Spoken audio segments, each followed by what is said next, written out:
கர்த்தராகிய இயேசு கிறிஸ்துவின் நாமத்தினாலே உங்களை வாழ்த்துகிறேன். கர்த்தர் நல்லவர், அவர் கிருபை என்றும் உள்ளது. நாம் இன்னைக்கு வாசிக்க போகிற சங்கீதம் 24. பிரியமான தேவனுடைய பிள்ளைகளே, இந்த சங்கீதத்தில் தாவீது ராஜா ஒரு நல்ல கேள்வியோடு ஆரம்பிக்கிறாரு. கர்த்தாவே, யார் உம்முடைய பர்வதத்தில் ஏறுவான்? யார் உம்முடைய பரிசுத்த பர்வதத்தில் நிலைத்திருப்பான்? அப்படிங்கிற கேள்வியை தாவீது ராஜா கேட்டு அதுக்கு ஒரு பதிலையும் சொல்கிறாரு. தன் இருதயத்தை மாயைக்கு ஒப்புக்கூடாமல் இருக்கிறவன். நம்ம நிறைய சூழ்நிலைகளில் மாயையான காரியத்தை நம்ம பின்தொடர்றோமா, இல்லை நம்ம உண்மையான காரியத்தை பின்தொடர்றோமா நம்ம தெரியாமல் செஞ்சுக்கிட்டு இருக்கோம்ல. அன்று தாவீது ராஜா அழகா சொல்றாரு, தன் இருதயத்தை மாயைக்கு ஒப்புக்கூடாதவன் கர்த்தரிடத்திலிருந்த ஆசீர்வாதத்தையும் நீதியையும் பெறுவான். கர்த்தரிடத்தில் இன்று நம்ம ஒத்தாசை கேட்போம். கர்த்தாவே, எங்கள் இருதயத்தை எல்லா மாயைக்கு விலைக்கு பாதுகாருங்கப்பா. நாம் வேண்டிக் கொள்ளும் போதே அவர் நம்மை ஆசீர்வதித்து நமக்கு நீதியை சரிகட்டுவார். என் தேவன் எனக்காய் ஏதாகிலும் செய்திடுவார், என்றாகிலும் என்னை மறந்தது உண்டா? வாங்க சேர்ந்து வாசிக்கலாம். நம் கர்த்தர் நமக்காக ஏதாகிலும் செய்வார்.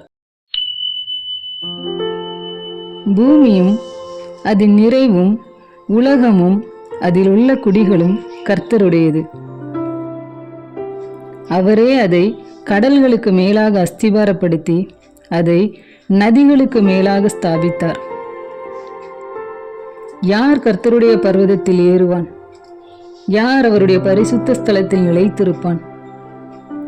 கைகளில் சுத்தம் உள்ளவனும் இருதயத்தில் மாசில்லாதவனுமாயிருந்து தன் ஆத்துமாவை மாயைக்கு ஒப்புக்கூடாமலும் கபடாய் ஆணையிடாமலும் இருக்கிறவனே.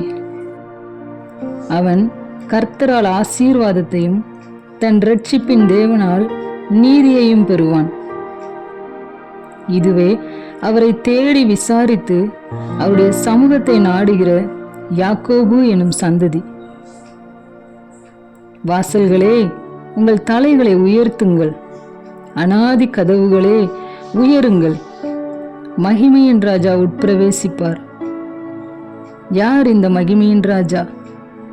அவர் வல்லமையும் பராக்கிரமும் உள்ள கர்த்தர். அவர் யுத்தத்தில் பராக்கிரமும் உள்ள கர்த்தராமே.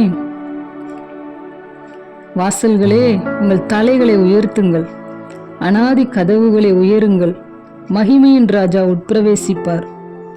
யார் இந்த மகிமையின் ராஜா? அவர் சேனைகளின் கர்த்தரானவர். அவரே மகிமையின் ராஜா. ஆமேன், ஆமேன்.